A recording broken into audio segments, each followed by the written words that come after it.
doing fine. Hope you're doing well. It's a beautiful day. A wonderful day. To watch the new land. Let's go, let's go, let's go.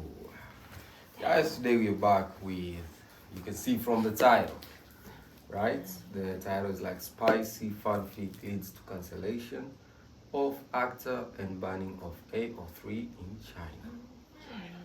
You told us like 1 month ago to watch this video, so we got the time today and we're watching.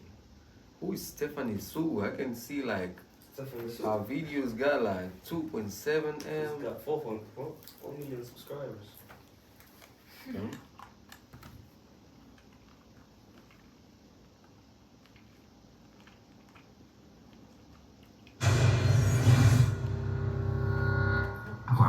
The duck is dead, okay? Rest in...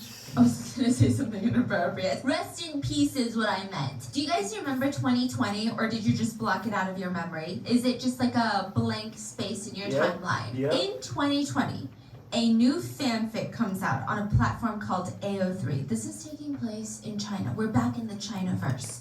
AO3 stands for Archive of Our Own.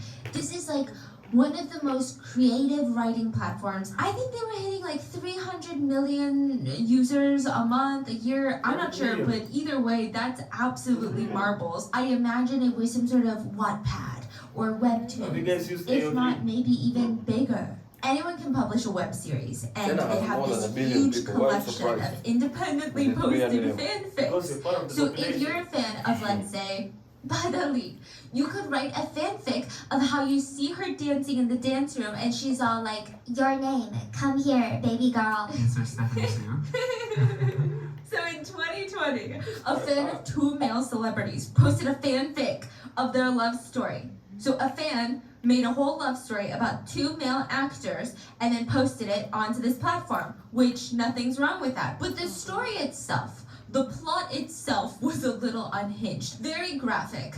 Allegedly about 2,000 words were just X rated sexual activities. 2,000 words. Nice. Aren't you curious at all? Very much. Is that what we're talking about? Yes.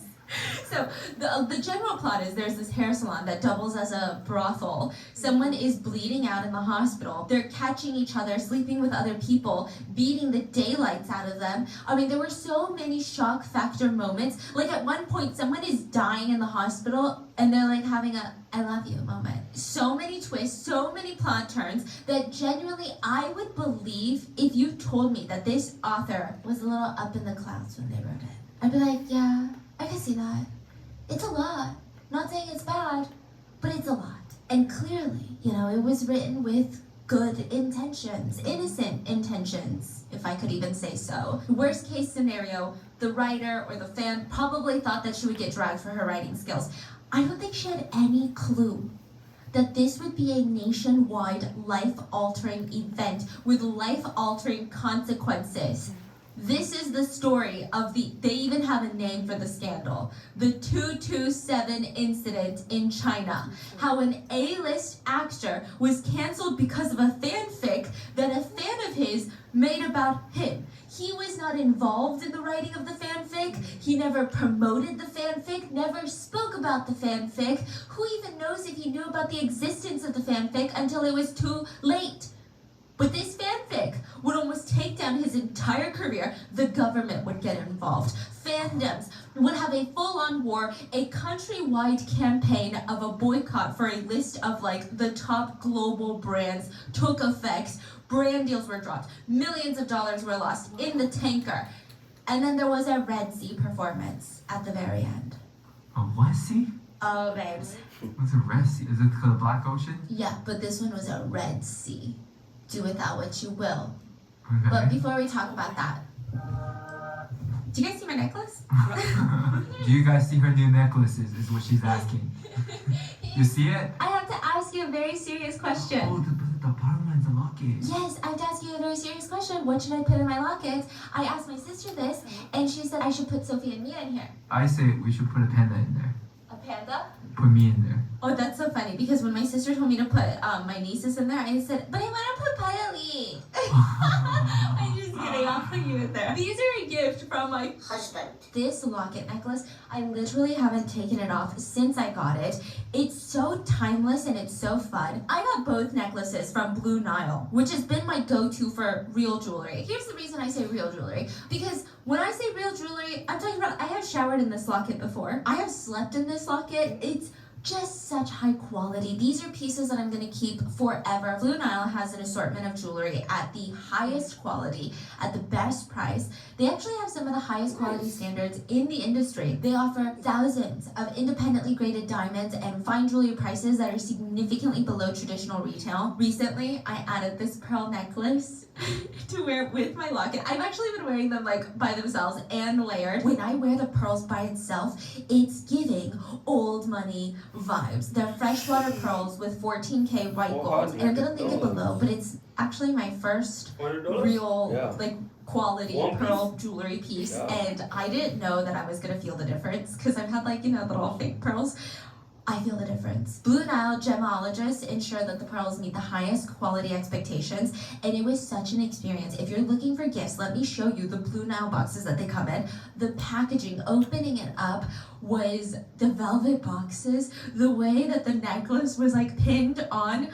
Oh, I'm telling you, it's a showstopper. Same with this locket. It's 18K yellow gold. It's so fun. And Blue Nile has been the original online jeweler since 1999. Plus, they have jewelry experts on hand 24/7 available via phone and chat to help you find a memorable gift at any budget. So make sure to go to BlueNile.com/BIS, B-I-S-S, and use promo code BIS to get $50 off your purchase of $500 or more. That's BlueNile.com/BIS and use promo code BIS to get $50 off your purchase of $500 or more. And thank you, Blue Nile, for sponsoring today's video. And let's get into it. Do you know what a BL is? Yeah, and she's quite a fan. Oh, Yeah. okay. I thought you were gonna say like BBL, okay? It stands for boy love. And you're like, oh my god, Stephanie, you just discovered that gay men exist? Hear me out. I feel like this genre has a very specific vibe to it. BL is usually in reference to media that has two male leads that fall in love with each other. And you're like, isn't that just a gay relationship? No, listen, it doesn't just depict gay couples. And I feel like I'm digging myself into a deeper hole to explain it, but it feels more tropey. Like, you know how there's straight couples depicted in media, but then there's straight couples in K-drama, and that's like a very specific type of couple. BL is in reference to almost this like K-drama love between two male leads. So it's very tropey. I don't know, if you see the clips of these shows, there's a certain vibe to it, and it's pretty consistent in this category. It's like K-drama romance. Probably one of the most famous, most popular BL series of all time in China was a drama called The Untamed. Have you heard of it? Yes. You have? Have you watched it? The Untamed. It was released in 2019, and the series itself, from what I hear, it's like the plot, the acting, the chemistry, everything is on point. But it went absolutely viral because the behind-the-scenes clips of the two male leads, Xiaozan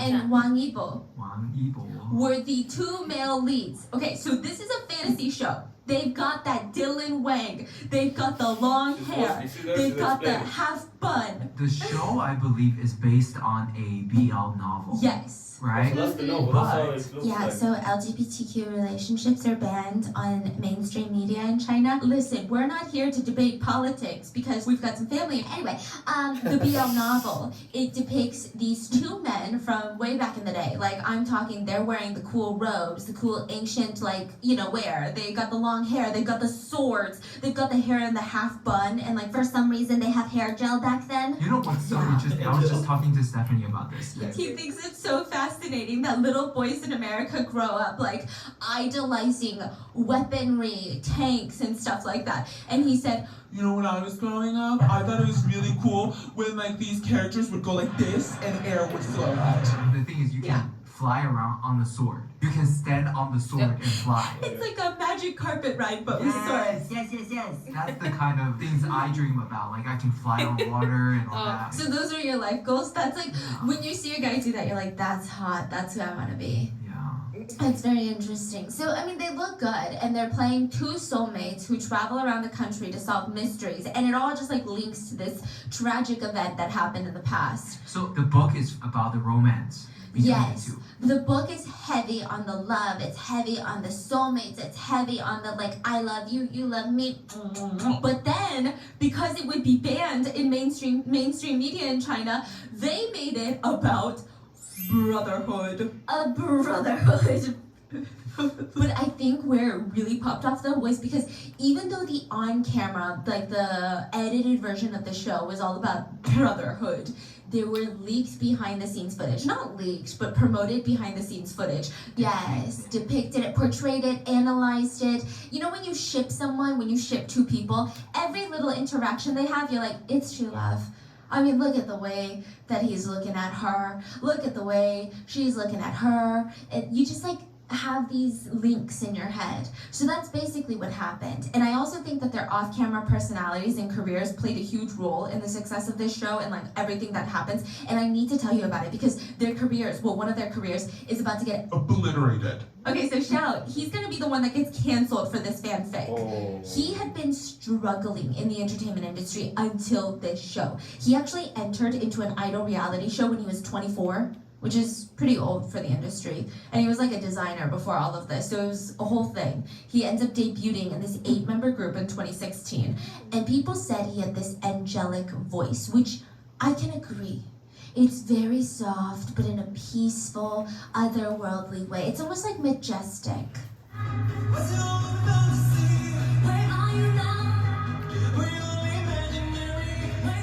And everyone was really into the fact that he was an underdog and he never really had training for much of his life. And it made him very human, it made him relatable. Until the netizens got bored, and then they immediately moved on. And for the next 3 years, this man is struggling. The group disbanded, he's trying to act. Every single series he's in, which I think he did like one long series a year, just like flopped. Didn't do well.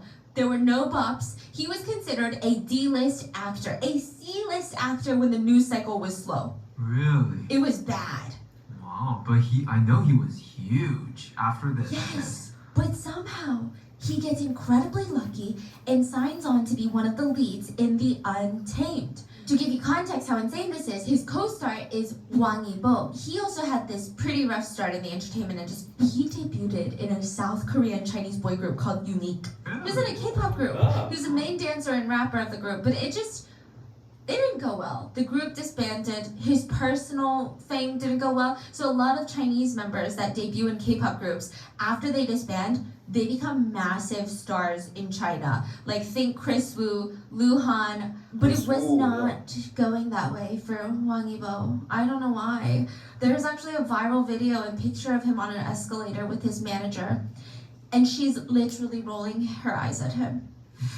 Yeah. What? It's like even his manager didn't even respect him.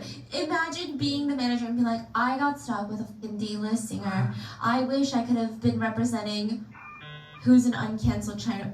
Wang Sitong. Did you guys know if you Google Wang Sitong, my video is on there? Anyway, and at these fan meets, there's videos of this, and people were posting about it online. So there's two people on this show. We're talking about the co-star. Yes, and he also had a rough beginning of his career. He's not doing well. I mean, he was in the entertainment industry ever since he was pretty young, but at these fan meets, he would call for his manager. Because, you know, at these fan meets, the managers, they be intercepting. Like, if a fan is taking too long, they'll be, coming in, go, go, go, go, go, you know? Or, they'll be fixing your shirt, fixing your hair. He keeps calling for his manager, and she's actively looking the other way. It's a pretty small room, pretending like she cannot hear him. Just ignoring him in front of everyone. No respect. No respect, I hope no you care. fired her now. Yeah, I bet. So other times, Wang Yibo would be splashed with random, people would throw things at him when he was on stage. And it was mainly because it's not that he was a hated celebrity. He wasn't in any crazy scandals. I think people just were trolling him and he wasn't an A-list actor at that point, so no one cared. So if I'm gonna throw anything at anyone, which, why would you do that? But if they were if I'm gonna throw anything at anyone, it's gonna be a D-list singer, dancer, idol. People are weird. No. 2 reality shows popped off. One was, this is street dance. Yes. Listen, I can't with these names, okay? I think it's similar to Street Woman Fighter or Street Man Fighter in Korea, where a bunch of world-class dancers, they get together and they start battling, they start freestyling, they start doing these challenges, and everyone had this conception.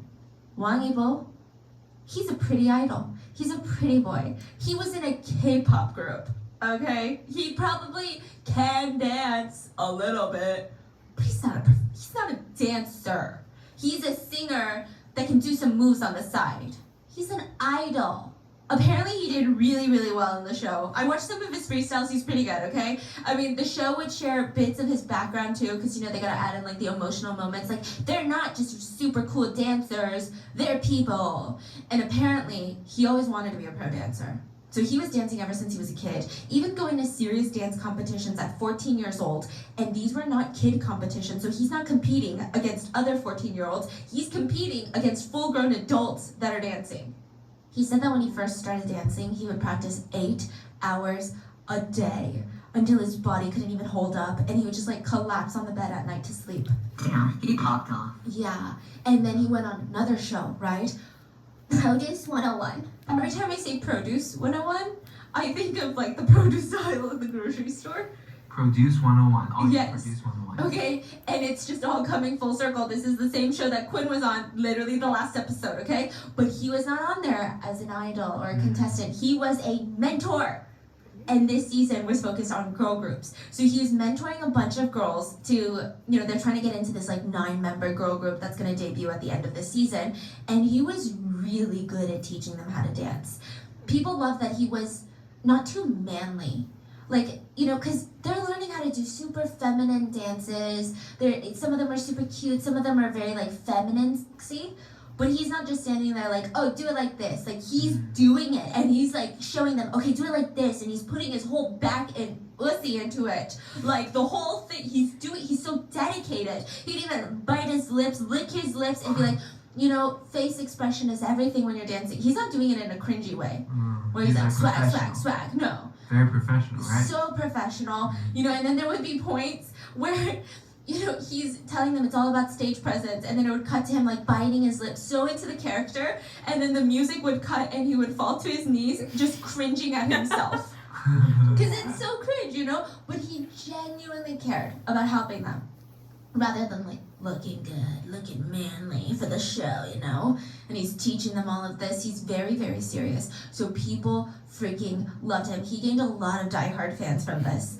A lot of people also really loved his personality. So he looks very pretty boy, I guess is the category people would put him in. That's how he's often described. But he wasn't dramatic. He wasn't loud. His personality is kind of a contrast to his look. I think when you look at him, you might expect him to act like Quinn or like Chris Wu. Very like, you know, cute, cocky, kind of enduring personalities when they were, you know, in their hype. But he wasn't like that. He was just very quiet. Kind of cold, actually, but not rude. Just very reserved, introverted. The only time you saw crazy emotions from him was when he was dancing. So everyone said, oh my god, Opar, you give off bad boy CEO vibes. You're giving me... You're telling me there's not a single CEO I can think of right now? You're giving me... Awesome. You're giving me Moxitong. He seemed like the types that didn't know how to talk to girls, but not in the innocent way. So you know, like when a guy, you just know they don't know how to talk to a girl, but it's not because they're like, I've never like kissed a girl. Oh man, I'm so awkward. I don't know how girls think. But it's more of like I genuinely don't really care to have these conversations, so that's why I'm very awkward and don't talk to women because I don't know why I'm here. Yeah. During another reality show, he was supposed to go on a date with a girl, and the whole meal, the girl is yapping away, okay? And it's not like he was ignoring her or being offensive or like looking at his phone or being super cocky. He was just super reserved.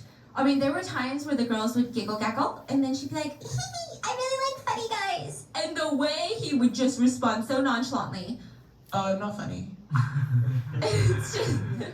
It's just very uncomfortable. And then immediately after the meal, he was just like, okay, nice to meet you, goodbye. Another time, apparently he was flying somewhere with another female celebrity, and they were seated next to each other on the plane. She's thinking, it's a 2-hour flight. It's awkward. It's our first time meeting. Maybe we'll work together. She's trying to make conversation, make small talk, ask him questions. She's talking and talking. Wang barely responds to her. Finally, at the end of the 2-hour flight, all their managers, everyone that was with them said he got up and he just said so bluntly, not even mean, just very blunt. You're the most talkative person I've ever met.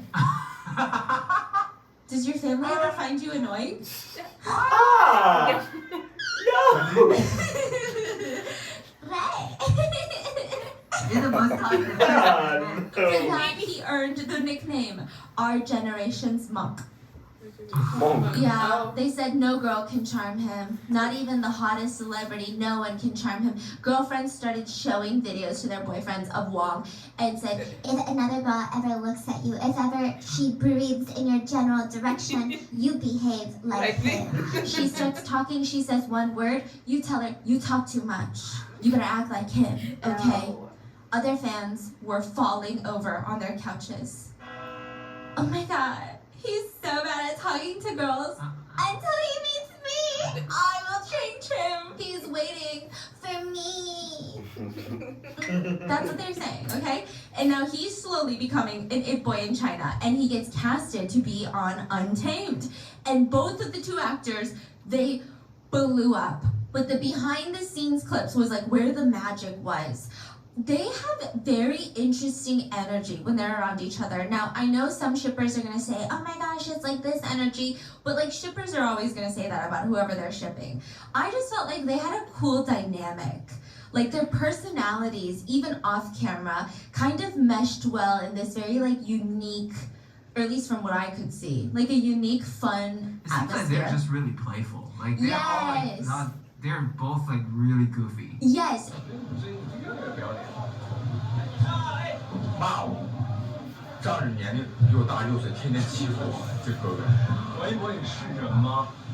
每天扪心自问一下自己，你是人吗？这哥哥就仗着比我大，你说你哪一点把我当哥哥了？天天就嘴上把我当哥哥，你行为上要把我当哥哥吗？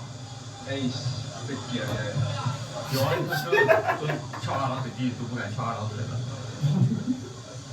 So, for example, when talking to anybody else, Wong was really cold, but probably they bonded a lot on set because they're working together nonstop. So whenever Xiao is talking, he would listen, and netizens were like, oh my gosh, like that's so cool, because you normally see him as this very reserved guy, and it seems like Xiao is bringing out like a more playful side to him. And there would be times where they would joke around, and I think, okay, I understand where the shippers are coming from, because sometimes they'll say things that I guess could be like interpreted as, oh my gosh, but you have to remember they're also on a set where they're like doing goofy things. They're just being goofy. They're goofing around is how I saw it. So for example, Wong would turn to Xiao and say, kiss me, and then he'd be like, I can't, my hat's in the way, and then he'd just be like, kiss me. He's like, we'll talk about this later. So I can see how when you add the right music, when you add the right context, it's like, Oh my gosh. right? But I think they were in a set where their faces were so close together. So when the camera cuts, it's like a goofy moment of just like, does that make sense? Yeah. Yeah. I mean, I think people just find their interaction very cute. Yes. It's just playful. It was fun. There would be parts where like they would be calling each other handsome, and one of them would say, if you're not gonna marry me, then quit flirting with me. And they'd be like, marry me then. It's just very goofy. And not only that, but they were each other's biggest hype voice on set. So whenever they were taking behind the scenes photos, the other one would be in the background like, handsome, Mr. Handsome, like just screaming, hyping them up, cheering them on. Like they were each other's biggest freaking fans. 超帅哦！ Bao would ask Wong to watch his scenes to make sure that they were good, and Wong would say goofingly, you like it when I watch you that much? So fans, some of them start shipping them, and I think in the beginning it was all in like good nature fun, like to promote the show, everyone was in on it. It's like, haha, look at their chemistry, it's fun. Their couple name was GGDD. Guga Didi. Yes, older brother, younger brother, GGDD. They have a 6-year age gap. They're both legal, don't worry, it's nothing weird. But Xiao is 6 years older than Wang, because remember, he got into the entertainment industry when he was 24. But shippers, and even just regular fans, were wondering sometimes like, oh, So there were some things that happened. After these behind the scenes clips came out, most people were all goofing around. Like, it was very, like, light and cute. And then it slowly got, like, more and more serious? Yes, but nothing, like, bad was coming from it. It was just like, it kind of became like an internet meme. There were a few instances where Xiao was at an awards ceremony and he was asked, all the actors and actresses were asked to write one word to describe what they want in their future and to kind of expand on it. So Xiao wrote Ji. Yeah.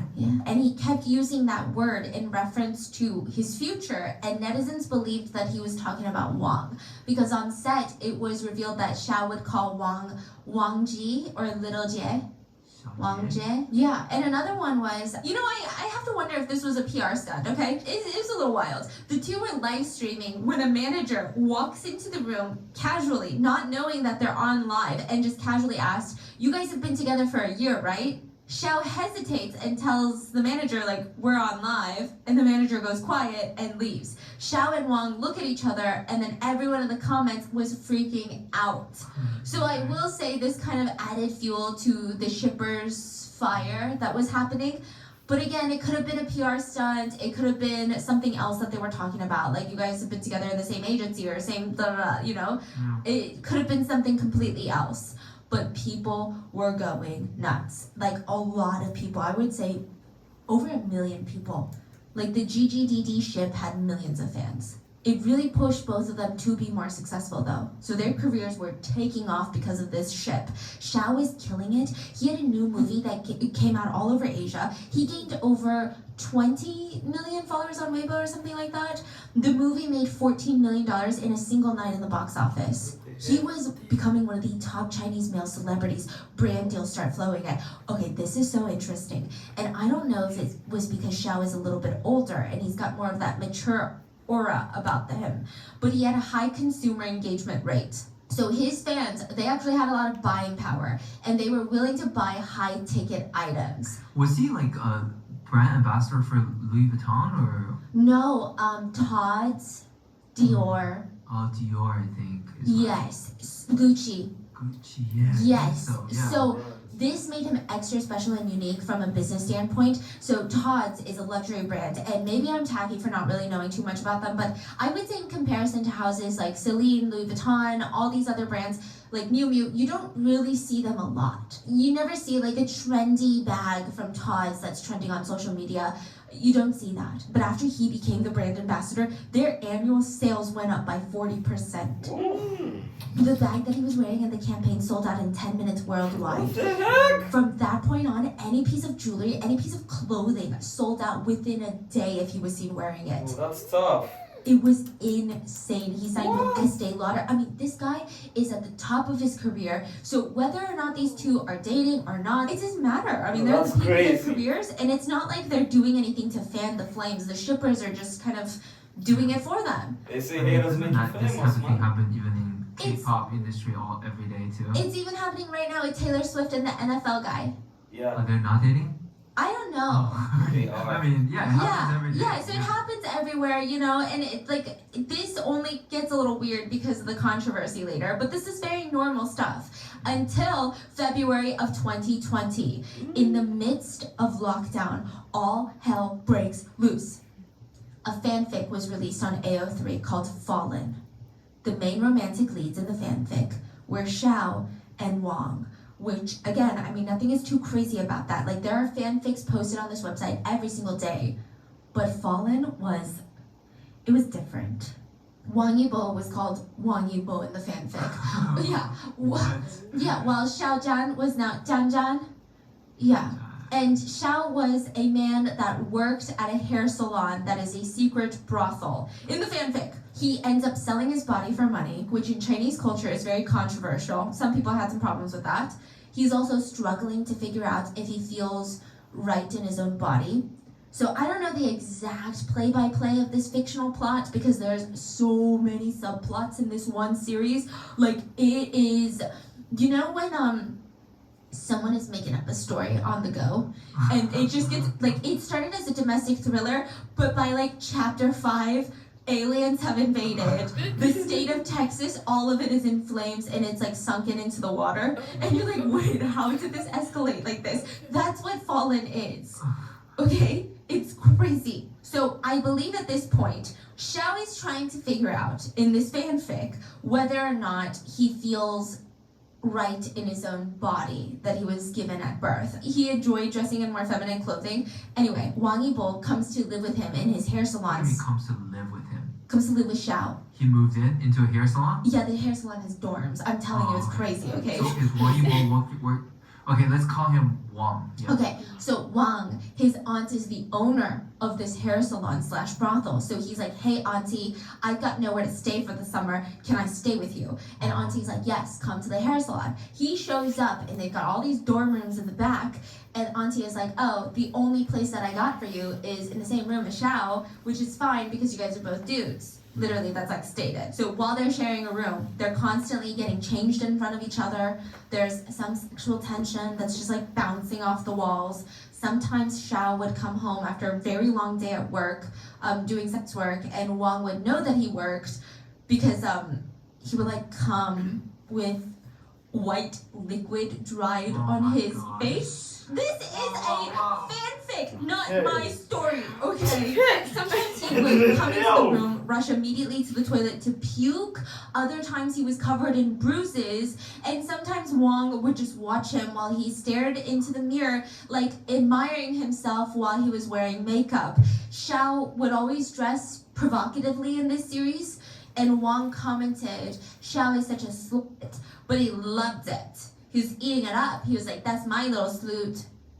Yeah. Anyway, there's a lot of side quests, a lot of subplots in this series. Like at one point, Wang discovers a secret room that Xiao has, which is a Christian Grey level playroom. And Wang was disgusted. But he was like, why? Why am I into it? Another subplot was a girl confessed to liking Wang, and he was like, she's so boring. She's not Xiao. Yeah. So they like each other? Yeah. Slowly but surely, the two start getting it on. According to a netizen who read it before it got banned, there was a scene that was X-rated that went on for 2,000 words. Just like, imagine the most explicit X-rated stuff that you can think of. Yeah. And this part, I guess, wasn't that clear to me because the plot is just so intense. But at one point, Wang finds Xiao's ID card on the table, and his gender is listed as male, which pisses him off. But then they start doing the nasty again. But I was like, wait, I thought they already did the nasty. At one point, the two of them end up at a hospital. They're there because a guy that they know is bleeding to death. Okay. But instead of giving a fuck about the guy that's dying, Wang is like, don't do gender-affirming surgery. Okay. Because you will bleed. Bro. This came out of apparently nowhere because at no point did it even mention throughout the entire series thus far that Xiao was even considering the surgery. Like, it was just becoming more and more confusing. And like, also, there's just a man bleeding out right now. And I don't think that any of the confusion and the unhingedness has anything to do with, like, don't get dumb thoughts, okay? I think more books and shows and movies should depict real people with real life struggles, and gender-affirming surgery is something that I think could get more representation in media so that it's less stigmatized, right? But obviously it has to be done correctly. That's not the point that I'm making here. The point I'm saying is a lot of netizens were saying, what the f is going on right now? What is going on? This is the most popular fanfic right now. And sure, it's great that it's depicting someone through this very intense journey and they're embracing this process while being strong and beautiful. But the plot is on drugs. The plot is all over the place. So people are just saying the storyline is confusing. It's just unhinged. And people, do they like it or don't like it? I would say that a lot of people started reading it for like shock value and hee hee ha ha because it was so unhinged. And then a lot of other people were really upset because the fanfic was depicting technically real life people in these very controversial settings, dealing with some of the most sensitive topics, and it wasn't done correctly. Like, if you're gonna talk about gender affirming surgery correctly, you're not gonna do it over a dying man. Like, what is going on? Got it. Even if it wasn't celebrities tied to this, the plot itself is super questionable. I don't want anyone to think that having a plot centering around these issues is questionable. It's just the way poorly written. Yeah. Poorly written. Got It's it. like, okay, at one point they rush into the hospital bathroom and Wang says something along the lines of, Did you know that we could be gay? and Xiao says, If we were gay, people would look at us weird on the daily basis.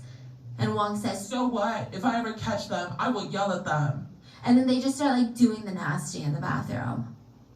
At one point, Wang has a teacher-parent conference that he needs to go to because he's still in high school in Wang's the in high fanfic. school? That is the hugest problem with this one. It's an illegal relationship.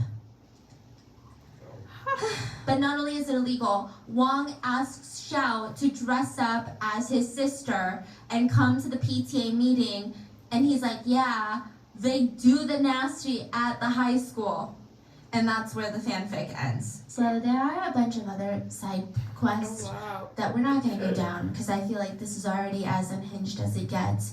But other than the plot itself being very problematic and just confusing, the biggest problem that a lot of viewers had with this is that Wang is depicted as a high schooler and Xiao is not. So you're talking about an illegal relationship. But everything else has been just questionably poorly done. But this is like straight up a crime. And these are based off celebrities. So, I mean, it's a question of if there's a fanfic of celebrities doing really illegal, really heinous things, how do people react to that? The fanfic comes out, and it's not on mainstream news, it's a fanfic. So on AO3, it's becoming like a whole thing. And most people would understand that this is a fanfic. It's not a celebrity's journal, it's not a celebrity's diary or their actions. Like, it's just, you know, media literacy. Half of Xiao's fans supported the fanfic. Whether they supported the fanfic on the basis of this is creative freedom, this is freedom of speech, you know, this is just expressing oneself, that's what the platform is for, or whether they supported it because they really liked the fanfic, it's, you know, there's different groups. But the other half of Xiao's fan base absolutely freaking hated it. The ones that hated it stated that this is straight up slander and it's tainting his reputation. He is pursuing a minor in this fanfic in a very conservative country like China that they can't even have a BL relationship on mainstream media. You've like now written this explicit content using their likeness. It's just not okay. Like, you think that this fanfic is gonna look good for him and help his career? No. So if you're a real fan, you wouldn't have written that. That was their argument. They would tweet things like, creative liberty doesn't mean that you can abuse people's rights. If it's an original character, you can do whatever you want, but since you keep referring to real people, you can't humiliate and slander celebrities. On top of that, thousands of your fans are reposting the link. This is gonna greatly taint the celebrity's reputation and violate their own rights. Other people were arguing, it's not even about Xiao. Some people weren't even fans of Xiao that hated this fanfic. They said, literally, this work contains inappropriate relationships, which even if it wasn't about a celebrity, this is disgusting. Like, even in countries with freedom of speech, this is not something that you should be spreading on platforms where there are minors. But the other half of the fans were like, guys, it's literally a fanfic. Chill out. Nobody is impersonating Xiao. Nobody is spreading a lie about him. It's not slander. It's so clear that this is 1,000,000% a fictional story. Clearly, anyone with a brain would know that. So it falls under creative expression. February 26th of 2020, fans that hated the fanfic had organized attacks against the writer of the fanfic, but also the platforms which it was posted on. So AO3, it was posted on AO3, and another big platform was Lofter. So they started reporting these platforms to the state, the government cyberspace security administration. They reported the whole website. Yes, and they posted on Weibo to encourage everyone to file a formal report with them. And they included step-by-step instructions on how to contact the government, and you're talking about like millions of people. Wow. Yeah. They justified themselves saying that Xiao's fans did nothing wrong, we're doing nothing wrong, and we would do it again next time. Like, we are eliminating explicit content. Why is that wrong? This fanfic was making mainstream news. because it was blowing. There were organized chats on Weibo, like threads on Weibo on how to report things, how to do this, how to support the fanfic. It got so bad the author had to take down their fanfic and delete all of their social media accounts. So now the fans that supported the fanfic, or at least supported creative freedom, they got mad at the Xiao fans because they're like, you bullied a person off social media. So they started clapping back. And then it happened.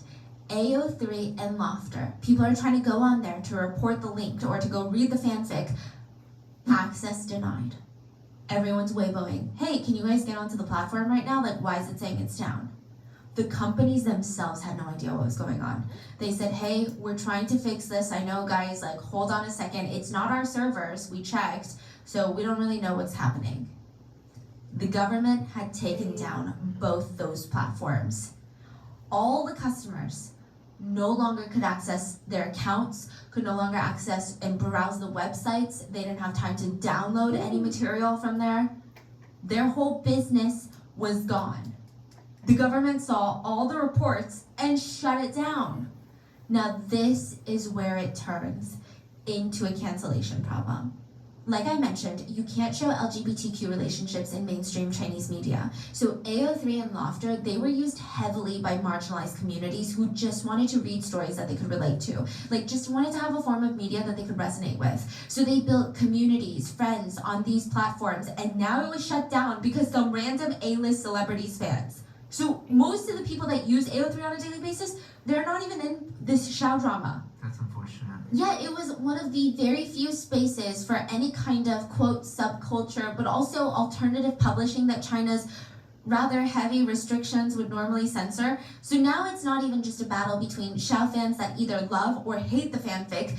Now, a whole community of people that did nothing and had no input on the situation, they had such an important thing taken from them, and now they were getting involved in this fight.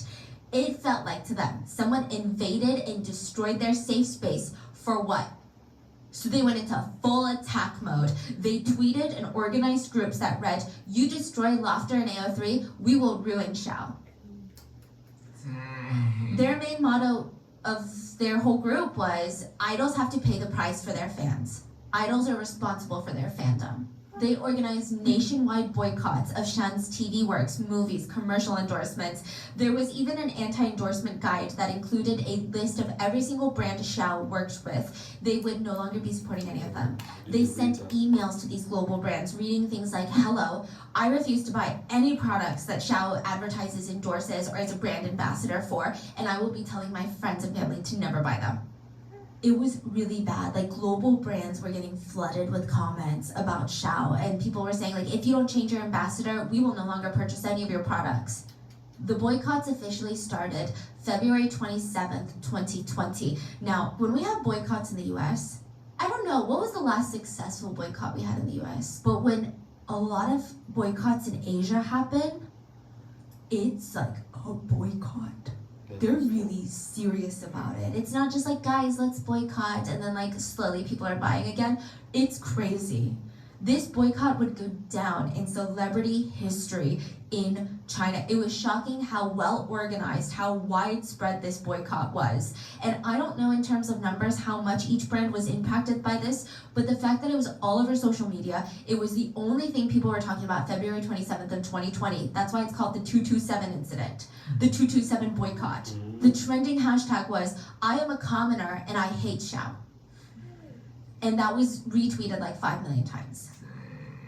The sentiment was, this celebrity and his toxic fans ruined a marginalized community's life for what? Finally, March 1st, 2020, Xiao's management responded to the scandal by saying, we deeply regret and apologize for the impact of this matter. Xiao said, I'm very grateful to all fans for their support and love. I hope everyone can stay rational.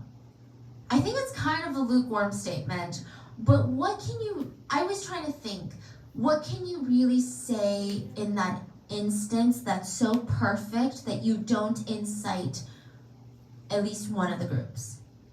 Because now you have like 3 big groups, and those, you know, taper off into smaller groups. Like, what could you say that perfectly calms down the situation? Is it better to say less? Like, I don't know, I'm not a PR person. And I can see how some people were saying, no, this is a good statement because what the hell? He probably never even knew what was going on. And then it happened, and then like he's probably feeling like, I didn't even do anything. I literally didn't do anything. Like I never asked anyone to write this fanfic. I never promoted this fanfic. Someone wrote this fanfic and is ruining my life. So like some people could kind of sympathize with him for that. But on the other hand, it wasn't the best statement. And even Xiao admits to this. It just wasn't a good statement. It doesn't really matter who is at fault, but it's just the fact that like, come on, marginalized communities literally lost their community. So even if it's not your fault, even if you had just acknowledged that, maybe it would have been better. So his statement only fueled more anger and boycotting. So at this point, the fandoms could be categorized as GGDD fans that were fine with the fanfic. They think that everyone else has no media literacy, is making a big deal out of freedom of creativity, like come on, get a life. And then you had Xiao fans who hated that this fanfic was slandering his name and image. And then you had the third group who didn't care about Xiao or Wang, but they're like, you literally ruined our communities. Why do we care about these celebrities? We don't care. So this fanfic drama became mainstream at this point. Many news outlets felt like it was very bizarre. Some made their own opinionated comments. One news outlet, like major news outlet, said, the one who should be in charge of a celebrity's reputation is the celebrity, not the fans. So why are we putting the fans' actions as if the celebrity did it? Like that wouldn't work in court. Why is it working on the internet? Other people said, you know, this is a war with no winners. Yeah. There's nothing that Xiao can really do at this point that's gonna please all three groups because it's too late. It wasn't until May 6th, so months after, that Xiao finally came out in an interview and spoke pretty transparently about the situation, which I will say, like, we can have a very strong opinion about his actions, or rather inactions, leading up to this point, but I personally think that this interview was handled well from what I could translate. Maybe it's different if I understood Mandarin. It felt more transparent, because I would imagine most celebrities would just like post lengthy text, but he had the full sit-down video interview. 那今天既然你本尊来到了我们现场，当时发这条微博最真实的想法是什么？周围的朋友也好，前辈也好，还有一些网友也好，都对我指出了很多善意的一些批评和指正。我自己是非常接受的，因为我觉得这样的指正是会让我进步。偶像应该管理好自己的粉丝，对此你是怎么看的呢？其实我不认同这个词，我认为不认同管理这个词。我不认同，我不认同，仅代表我自己，我不认同，因为我认为支持我跟喜欢我的人，跟我之间并不是一个，更多的我觉得我们是一种平等的关系，所以对于喜欢我的人和支持我的人来说，我希望他们不要去做出一些很极端的事情，去伤害到别人，甚至是伤害到自己。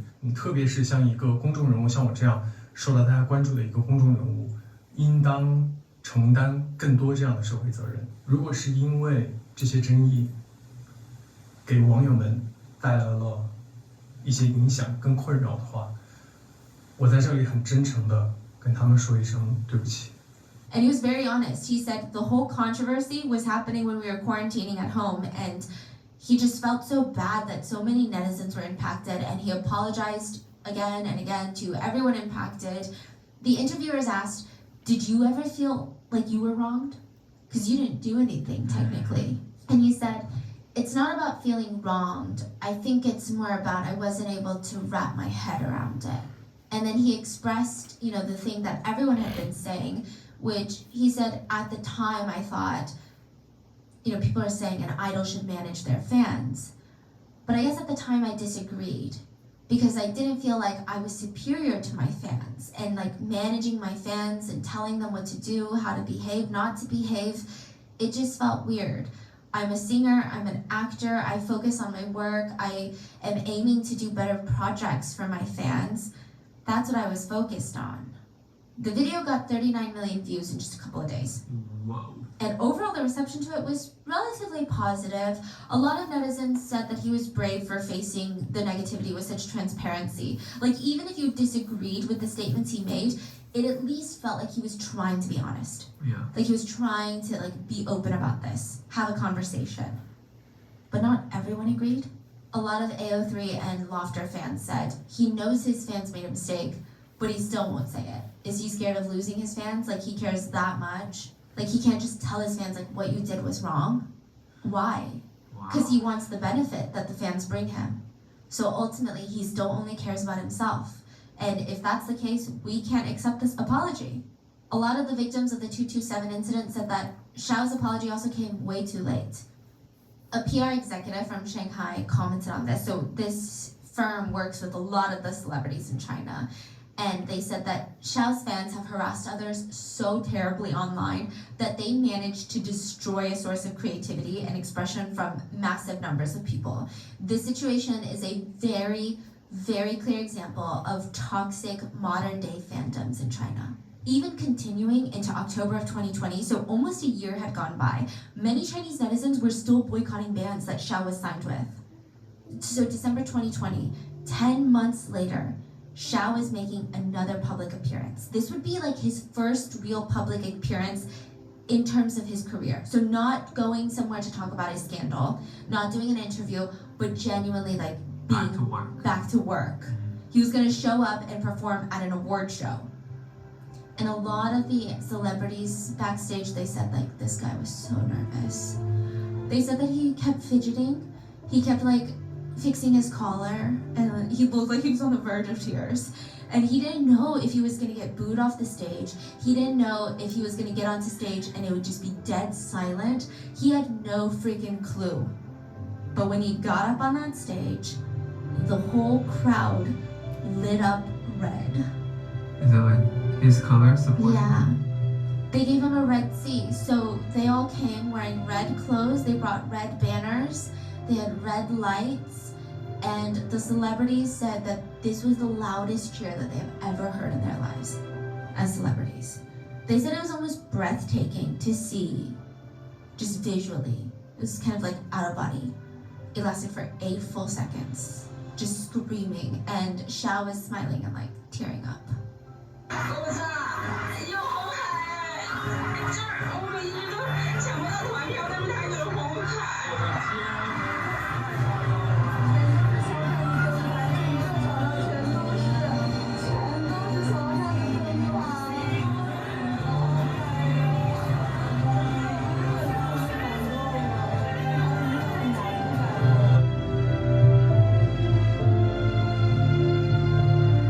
Basically, after all of this, he did talk about it again, the whole situation. After this Red Ocean, he became even more popular. He was like back on it.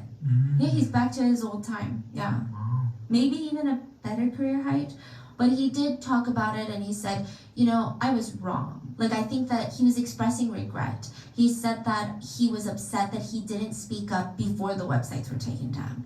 He said at the time when it was all happening, he thought if I say something publicly, it's only gonna draw more people in. It's only gonna become even bigger drama because now a celebrity has addressed something. Then people are gonna dissect his address. They're gonna dissect the words and overanalyze it and then pick it apart. And some people are gonna say, no, it's you know, it's our argument. This is right, this is wrong. Oh, he hates these people. Like, it would become a whole thing, he thought. So he just didn't say anything, and now he realizes it was the wrong move. And he feels so shitty for everything that's happened. After his new apology and the Red Sea, it seems like his career is back on track.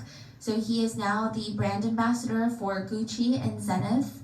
Several Gucci items went viral because of him, and apparently a bag that he wore sold out worldwide, and pre-orders were gonna take like over half a year. After he became an ambassador, Gucci's sales increased by 9 billion euros.